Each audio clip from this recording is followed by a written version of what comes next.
ধনী বানিয়ে দিবেন। দোয়াটি করবেন কখন? ফজরের নামাজের সময় 2 রাকাত সুন্নতের পরে, ফরজের আগে। মনে রাখবেন, আজানের পরে, একামতের আগে এই সময়টা আমরা অনেকেই মসজিদে গিয়ে চুপচাপ করে বসে থাকি। আপনি এই সময় আল্লাহর কাছে দোয়া করবেন। এই সময় দোয়া করলে আল্লাহ তাআলা সেই দোয়াটা কবুল করে নেন। আর দোয়াউ লা ইউরাদ্দু বাইনাল আযানি ওয়াল ইকামা, তিরমিজি শরীফের হাদিস, আবু দাউদ শরীফের হাদিস। আজান ও একামতের মাঝখানে দোয়া করলে সেই দোয়াটা কবুল ফিরিয়ে দেওয়া হয় না, সেই দোয়া কবুল করা হয়।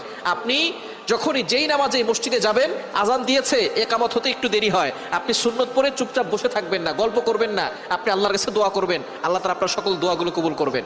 ফজরের সুন্নতের পরে আপনি ফরজের আগে মধ্যবর্তী সময় আপনি সুন্নত ঘরেও পড়তে পারেন। আজান দিয়েছে, আপনি একটু আগে উঠবেন, তাহাজ্জুদ নামাজ পড়বেন, অথবা আপনি তাহাজ্জুদ নামাজ পড়ে সুন্নত আজান দেওয়ার সাথে সাথে সুন্নতটা ঘরে পড়বেন। ঘরে পড়ে মসজিদ যদি কাছে হয় তাহলে ঘরে বসে আমল করতে পারবেন, অথবা আপনি চলতে ফিরতে আপনি আমলটা করতে পারবেন। দোয়াটি হচ্ছে লা ইলাহা ইল্লাল্লাহুল মালিকুল হাক্কুল মুবিন।